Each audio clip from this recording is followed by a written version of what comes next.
ഇംഗ്ലീഷിലെ വളരെ പ്രധാനപ്പെട്ട ഒരു വെർബാണ് ഡു എന്ന് ഇതിനകം നാം കണ്ടു കഴിഞ്ഞു. ഡു ഞാൻ ആദ്യം പറഞ്ഞത് മൂന്ന് പ്രധാന ഇംഗ്ലീഷിൻ്റെ അടിസ്ഥാനമായ മൂന്ന് പ്രധാന വെർബുകളുണ്ടെന്ന് പറഞ്ഞ്, ഒന്ന് ഡു, ഒന്ന് ബി, ഒന്ന് ഹാവ്. നമ്മൾ ഡൂവിനെ കുറിച്ച് മാത്രമേ ഇതുവരെ സംസാരിച്ചിട്ടുള്ളൂ. ഡൂവും ബിയും ഹാവും ഇല്ലാതെ നമുക്ക് ഇംഗ്ലീഷ് കൈകാര്യം ചെയ്യാൻ കഴിയില്ല. കാരണം അത്രയ്ക്ക് പ്രാധാന്യമാണ് ഈ മൂന്ന് വെർബുകൾക്കുള്ളത്. ഓക്കെ, ഈ വെർബിൽ 2 റോളുകൾ ഉണ്ടെന്നുള്ള കാര്യവും നാം അറിഞ്ഞിരിക്കണം.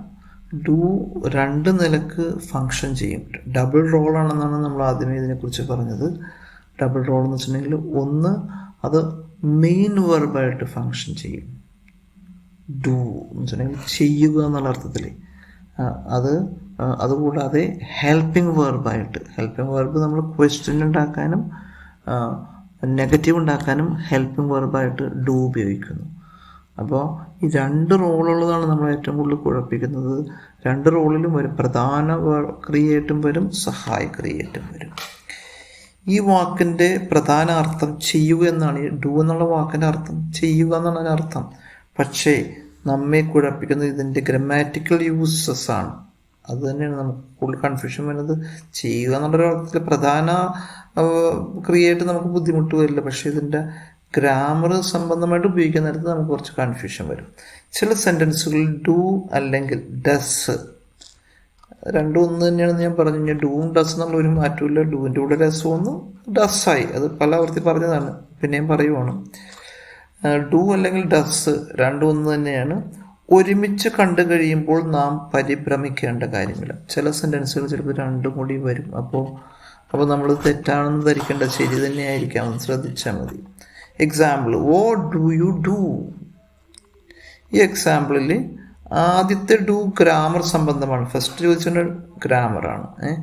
ഡു പ്രധാന ക്രിയയിൽ വരുമ്പോൾ അതിനുള്ളിൽ ഒളിഞ്ഞിരിക്കുന്ന മറ്റൊരു ഡു മുൻപ് പറഞ്ഞതുപോലെ ഷർട്ടിനുള്ളിൽ ധരിക്കുന്ന വെസ്റ്റ് പോലെ വെളിയിൽ വരുന്നു. ഡു ഉപയോഗിച്ച് മാത്രം നമുക്ക് ചോദ്യവും നെഗറ്റീവ് സെൻറ്റൻസും ഉണ്ടാക്കാൻ കഴിയൂ എന്ന് നാം നിത്യം ഓർമ്മിക്കേണ്ടതാണ്. എപ്പോഴും അറിഞ്ഞിരിക്കണം, നമുക്ക് ഇത്തരത്തിലുള്ള ടെൻസുകളിലെല്ലാം ചോദ്യം ഉണ്ടാക്കാനായിട്ട് കഴിയാതെ വരുമ്പോൾ ആലോചിക്കും, ഇതിൻ്റെ അകത്ത് ഈ പ്രധാന ക്രിയകൾക്കുള്ളിലെല്ലാം ഒരു ഡു ഒളിഞ്ഞിരിപ്പുണ്ടെന്നും ആ ഡൂവിന് നമ്മൾ മുന്നിലേക്ക് കൊണ്ടുവന്ന് വെച്ചാൽ ചോദ്യമായിട്ട് മാറും. അല്ല, അതിനോടൊരു നോട്ട്, ഡൂവും ഒരു നോട്ട് കൂടി ചേർക്കുമ്പോൾ നെഗറ്റീവായിട്ട് മാറും. അതെപ്പോഴും നമ്മൾ ഓർത്തിരിക്കണം. എക്സാമ്പിളാണ്, മുട്ടപ്പഴം എനിക്കിഷ്ടമാണ്. ഒരു എക്സാമ്പിൾ ഞാൻ പറയുവാണ്. I like egg fruit. അതാണ് സെൻറ്റൻസ്. ഇല്ലെന്ന് പറയാനായിട്ട് ലൈക്ക് എന്ന അതിൻ്റെ മെയിൻ വെർബിനോടുകൂടി നമ്മൾ എന്ത് ചെയ്യുന്നു?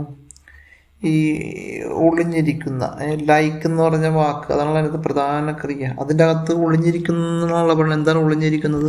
ഡു. ആ ഡൂവിന് നമ്മൾ പുറത്തേക്ക് എടുത്തു കഴിഞ്ഞാൽ, അതിനെ പുറത്ത് കൊണ്ടുവന്നാൽ പിന്നെ നമുക്ക് ചോദ്യം ഉണ്ടാക്കാൻ, നെഗറ്റീവ് ഉണ്ടാക്കാൻ ഒരു ബുദ്ധിമുട്ടില്ല. I do not like egg fruit. I like എന്നുള്ളത് ഐ ഡു നോട്ട് ലൈക്ക് എന്നായി. ഇഷ്ടമാണെന്ന് ചോദിക്കണമെങ്കിൽ do you like egg fruit. ആ ഡൂവിൻ്റെ പൊസിഷൻ മാറ്റിയത് മുന്നിലേക്ക് വരുമ്പോൾ do you do you do you. എപ്പോഴും നമുക്ക് ചോദിക്കേണ്ടത് ഡു യു എന്ന് എപ്പോഴും ചോദിക്കേണ്ടി വരും. അപ്പോൾ ഇതൊന്നും പഠിക്കാതെ നമുക്ക് ഒരു രീതിയിലും മുന്നോട്ട് പോകാൻ പറ്റില്ല. അപ്പോൾ അതിന് നല്ല ഗൗരവം കൊടുക്കണം. നെഗറ്റീവ് പറയുമ്പോൾ ഐ ഡോണ്ട്. ക്വസ്റ്റ്യൻ വരുമ്പോൾ ഡു യു. അത് പിന്നെ ഏകവചന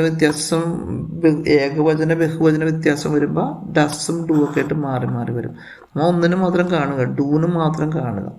മറ്റേത് ഏകവചനമാകുമ്പോൾ വരുന്ന വ്യത്യാസം, അതിനെക്കുറിച്ച് നമ്മൾ പറയേണ്ട. നമുക്ക് എപ്പോഴും ഒന്നിനെക്കുറിച്ച് മാത്രം ചിന്തിക്കുക.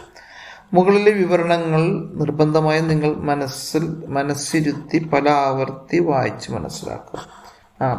ഈ പറഞ്ഞ സംഭവം വായിച്ച് മനസ്സിലാക്കാനുള്ള സ്കോപ്പില്ല എങ്കിലും ഇപ്പോൾ ഇത് കാണുമ്പോൾ നമ്മുടെ ചാനലിൽ നോക്കുമ്പോൾ അറിയാൻ പറ്റും. അപ്പോൾ നിത്യം പറയുന്ന കാര്യങ്ങൾക്കെല്ലാം പ്രധാന ക്രിയകൾ മാത്രമാണ് അതിൽ കാണുന്നത്. വേറെ സഹായ ക്രിയകളൊന്നും കാണില്ല. സത്യത്തിൽ അതിൻ്റെ ഉള്ളിൽ ഒളിഞ്ഞിരിക്കുന്നതാണ് ഈ ഡു എന്ന് പറയുന്ന സഹായക്രിയ. അത് ചിലപ്പോൾ ഡസ് ആയിരിക്കും, ഏകവചനമാണെങ്കിൽ ഡസ് ആയിരിക്കും. അത് വെളിയിൽ കൊണ്ടുവരണം നമ്മളത്. വെളിയിൽ വരുമ്പോൾ പിന്നെ നമുക്ക് ക്വസ്റ്റ്യൻ ഉണ്ടാക്കാനും നെഗറ്റീവ് ഉണ്ടാക്കാനും ഒരു ബുദ്ധിമുട്ടുണ്ടാവില്ല. അത് നമുക്ക് ഒന്ന് മനസ്സിലാകേണ്ട ഒരു സമയം മാത്രമേ ഉള്ളൂ. മനസ്സിലാക്കി കഴിഞ്ഞാൽ പിന്നെ അത് നമ്മുടെ ഓർമ്മയിൽ വന്നോളൂ. ഡു മനസ്സിലാക്കിയതിന് ശേഷം മാത്രം മുന്നോട്ട് പോകുന്ന നിങ്ങൾക്ക് ഡിഡ് പുഷ്പം പോലെ മനസ്സിലാക്കാം. അത് നമുക്ക് മനസ്സിലാക്കി പിന്നുള്ളത് നമുക്ക് ബുദ്ധിമുട്ടില്ല. ഡു പ്രസൻ്റ് ആണ്, അത് പാസ്റ്റ് ആകുമ്പോൾ ഡു മാറും, അത് ഡിഡായിട്ട് മാറും. ഡു എന്നുള്ളത് ഡിഡാവും. മുൻപ് പറഞ്ഞു പോയ വെർബുകളായ ഗോ, സ്റ്റേ, സിറ്റ്, ലിവ് എന്നിവയിൽ അതിലെല്ലാം നമ്മൾ പറഞ്ഞിട്ടുണ്ട്, അതിനകത്തൊക്കെ ഒരു ഡു ഒളിഞ്ഞിരിപ്പുണ്ടെന്ന് പറഞ്ഞല്ലോ. ഇപ്പോൾ പാസ്റ്റ് ടെൻസിലേക്ക് വരുമ്പോൾ ഗോ എന്തായിട്ട് മാറും? അത് വെൻ്റായിട്ട് മാറുന്നു. സ്റ്റേ എന്തായിട്ട് മാറും? സ്റ്റേയ്ഡ് എന്നാവും. സിറ്റ് എന്താവും? സാറ്റ്. ലിവ് എന്താവും? ലിവ്ഡ് എന്നിങ്ങനെ മാറ്റം വരുന്നു.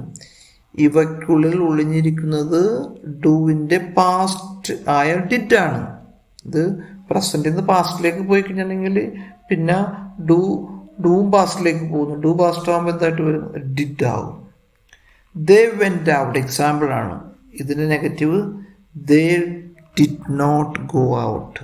സ്പോക്കൺ ഫോം ആകുമ്പോൾ ദേ ഡിൻറ്റ്, എഴുതുമ്പോൾ they did not go out.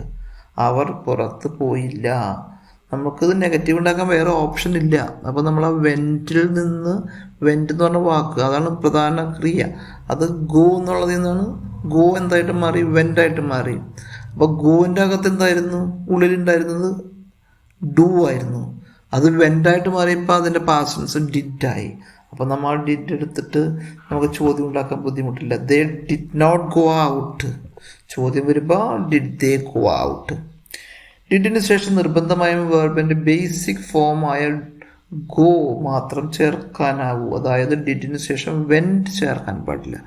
നമ്മൾ ഈ അഡ്ജസ്റ്റ്മെൻറ്റ് വരുത്തിയതിന് ശേഷം പിന്നെ പറയുമ്പോൾ ചോദ്യത്തിൽ ഡിഡ് കഴിഞ്ഞിട്ട് പിന്നെ പാസ്റ്റ് ടെൻസ് പറയും. ഡിഡ് യു വെൻറ്റ് എന്ന് ചോദിക്കില്ല, did you go. Did you meet him എന്ന് ചോദിക്കില്ല, ഡിഡ് യു മെറ്റ് ഹിം എന്ന് ചോദിക്കാൻ പാടില്ല.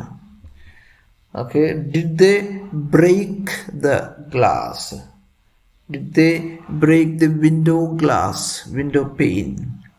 അപ്പോൾ ഡിഡിൻ്റെ പിന്നെ ബ്രോക്ക് എന്ന് ചോദിക്കാൻ പാടില്ല. ഡിഡിന് ശേഷം ഒരിക്കലും നമ്മൾ പിന്നെ പാസ്റ്റ് ടെൻസിലല്ല, നമ്മൾ പിന്നെ ബേസിക് വെർബിലാണ് ചോദിക്കാൻ പാടുള്ളൂ. കൂടുതൽ എക്സാമ്പിൾസ് ആണ്.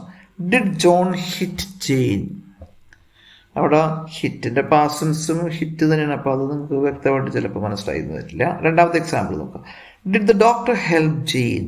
കണ്ട, ഡിഡ് എന്ന് ചോദിച്ചതിന് ശേഷം ഡോക്ടറിൻ്റെ ഹെൽപ്പ് എന്ന് പറഞ്ഞ വെർബ് വന്നപ്പോൾ ഹെൽപ്ഡ് എന്ന് ചോദിക്കാൻ പാടില്ല അവിടെ. കാരണം ഡിഡ് എന്നുള്ളൊരു അഡ്ജസ്റ്റ്മെൻ്റ് അവിടെ നടത്തിയതിന് ശേഷം പിന്നെ ഹെൽപ്ഡ് എന്ന് പറഞ്ഞാൽ ആ സെൻറ്റൻസ് തെറ്റായിട്ട് പോകും. Did the doctor help Jane? Did they go out that afternoon?